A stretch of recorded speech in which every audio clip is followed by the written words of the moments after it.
Welcome to the Three Edge Week in Review for the week of November 14th. I'm Fritz Folts, the Chief Investment Strategist here at Three Edge, and joining me here once again today is Steve Cucchiaro, CEO and Chief Investment Officer here at Three Edge Asset Management. This week, Steve and I will discuss whether the current equity market rally, which began in mid-October and is currently hovering in the neighborhood or within striking distance of its 200-day moving average, could be another of the multiple bear market rallies which have already occurred thus far in 2022. This past week, U.S. equity markets were almost literally up one day and then down the next. Meanwhile, almost all the votes have now been counted in the U.S. midterm elections, and we will have divided government in Washington for the next 2 years. The Democrats will maintain their majority in the Senate, while the Republicans now will have a majority in the House. And historically, divided government, for the most part, is considered to be positive for the capital markets. In terms of monetary policy, the consensus on Wall Street now is calling for a 50 basis point increase in short-term interest rates at the next FOMC meeting, which takes place in mid-December. And this would break the string of 4 consecutive 75 basis point increases in short-term interest rates that have occurred over the past 4 meetings of the FOMC. The Fed has now increased rates 6 consecutive FOMC meetings, and this hasn't happened since 2005. And in addition, this year alone, the Fed has raised rates by a total of 3.75 to 4%, that range. And they haven't raised rates this much in a single year since the 1980s. And so applying historical perspective to the Fed's tightening of monetary policy thus far this year, I think you could certainly classify it as aggressive. So Steve, let's get started. This week, as I said, markets were literally up one day, down the next. And as I mentioned earlier as well, the S&P 500 seems to be within striking distance of that 200-day moving average. So what are you seeing here? Are we seeing another bear market rally that could end up disappointing investors? I think right now you'd have to say, based on all the evidence as we see it, that this is another classic bear market rally that could falter once again, like others have had. Now, I've learned through experience that nothing is ever impossible, and so there's no certainty, but let's talk about some of the reasons why we think that's the case. We know that bear markets over time exhibits very familiar, repeatable patterns, and investor behavior tends to repeat itself over and over. And what we've seen in the markets in history is that the biggest rallies do occur during bear markets. And we say often that bear markets slide down a river of hope, that investors get hope during the bear market rally that it's finally over. They jump in. We've seen a lot of money pile into the market just in the last few days. And then that hope is crushed when the bear market rally hits a wall and reverses, and then you go down to lower lows. And we're right now coming close to what I might think of as a moment of truth. When the bear market rally tends to get to its 200-day moving average, and this is what I meant by investment behavior repeats itself across different bear market rallies over time, that 200-day moving average acts as a ceiling. And often it might hit it, might exceed it a little bit, might hover around it, and then it's the time when things fall apart again. So, will optimism about the Fed pausing its monetary tightening and avoiding a recession carry us beyond that 200-day moving average, or will the markets once again punish investors who just put a lot of new money into the market? That's what we'll find out, but we think the latter is more probable. Okay, great. So now let's discuss a slide that we have used in the past, which described the 3 phases of a typical bear market. And if my memory serves me right, we haven't even reached phase 2 yet, but maybe you could explain. So phase 1 is what we think of as a break in the momentum of the previous bull market. And that clearly has happened, and we've had that. And that's why the market is a bear market this year and down substantially. Phase 2 is more than just the price movement or price behavior of the market. Phase 2 has to do with more fundamental factors like, do investors fear a weakening of corporate profits? Is there something in the economy that's going to feed back into company prospects that then feeds back into stock prices? And that's usually what happens in phase 2. Right now, the market is expecting a slowdown in corporate profit gains, but not much of one. So if we do go in a recession and we have a more severe drop in corporate profits, that is not built into market prices. And that could very well be this next down phase in the bear market that punishes people who just put money back into it. And again, I'm talking about the US market.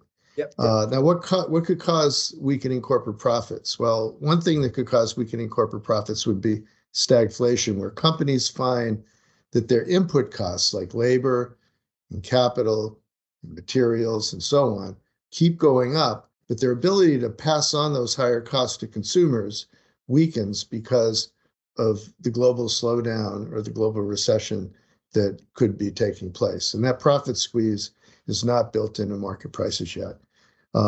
Phase three is typically the bottom of the bear market, when people who had been hanging in there for the long term and refusing to sell, finally either they're forced to sell for liquidity needs, or they're getting margin calls, or they have so much pain they say, look, I don't care what the price is, I'm feeling too much pain, get me out. And so in the US market, we're just at the early stage of phase two. Right. And we'll have a bad phase two unless the improbable happens and we avoid a recession and corporate profits stay high and the Fed stops the rate hikes, et cetera. But in the absence of all that, we're entering a more serious phase two. Now, I will point out in certain emerging markets, they've already gone through all three phases of the bear market. There's already been capitulation. Some of the emerging markets have fallen more than 60% from its peak, unlike US, which has only fallen 20%. So it's operating at different cycles in different parts of the world. Makes sense. All right. So we often discuss how Fed Chair Powell seems to focus a good amount of his attention on a particular yield curve measure. As we know, the yield curve measures the difference between the shorter term interest rates and the longer term interest rates. And Jay Powell seems to focus his attention on the yield curve, which represents the difference between the 3-month bill, U.S. Treasury bills, and the 10-year U.S. Treasury notes. And that yield curve, by their measure, is inverted currently, right? And so, what do you think? Is that going to be a precursor of an imminent recession?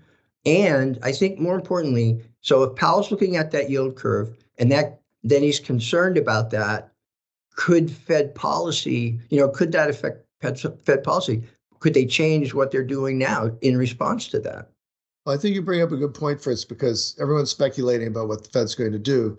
And of course, the Fed doesn't know yet because there are two camps within the Fed fighting. There's, one camp is saying we're nowhere near where we need to be to fight inflation. The other camp is saying we might have already done enough. It might be time to pause and take a break. And Powell is navigating those two camps.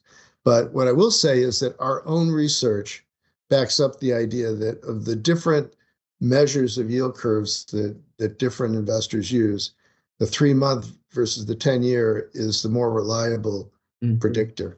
Now, we make some other adjustments, for instance, looking at TED spreads and changes in Fed balance sheet and so on, but we would concur that that's the right basic measure to use. And what's really important is until very recently, that yield curve hadn't inverted, but it now has. It's just inverted. As you can see in the accompanying chart, there's always somewhat of a lag, but when the yield curve inverts, or even just flattens to zero, but then it'll often go beyond and invert. Over the last several decades, it has always been followed by a recession. And so what that says is it's not 100% guarantee, but it says the odds are higher than not that we are going into a recession phase. And that does mean the corporate profits will be weaker than some people might be expecting. And that does mean that it's more likely that we'll face another down leg of the bear market than the bear market is over. Right.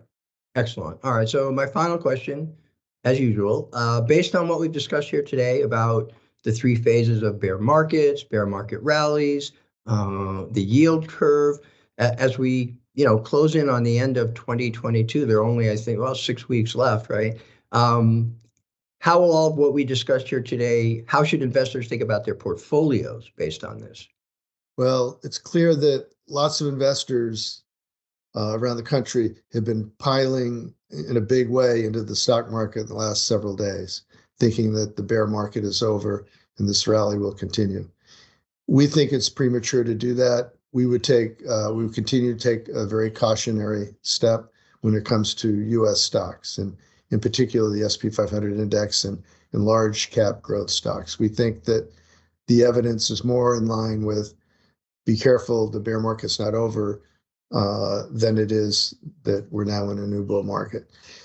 It is possible to look at certain emerging markets that have been so beat up, that have gone through all three classic phases of the bear market, to say, now for those that are also very undervalued, it could be a time to start tiptoeing into some equity positions. They might not appreciate much in the short term, but at least you've got the undervaluation to help you have patience to appreciate in the longer term.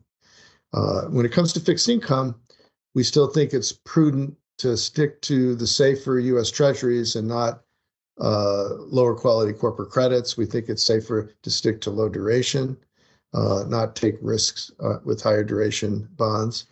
And then in terms of real assets, we think real assets by some measures are undervalued, but the time to increase allocation of real assets will coincide with either changes in Fed policy, or if we see continued signs that real interest rates, which climb from -1% to +1.5% when measured against expected inflation, is given by the TIPS market.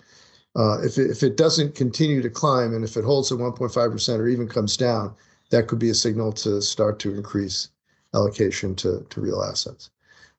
So that's what we see at this point. Excellent. Great. All right, Steve, thank you very much for your insight. As I said, 6 weeks to go, more or less, before the end of the year. Could get very interesting in the world of the global capital markets, so watch this space. That will do it for Steve and me for this week. As a reminder, all our videos are available on our 3Edge YouTube channel. And in addition, all our videos and all our written commentaries always available on our website. And that is 3edgeam.com. So until next time, on behalf of Steve and everyone here at 3Edge, thanks for listening.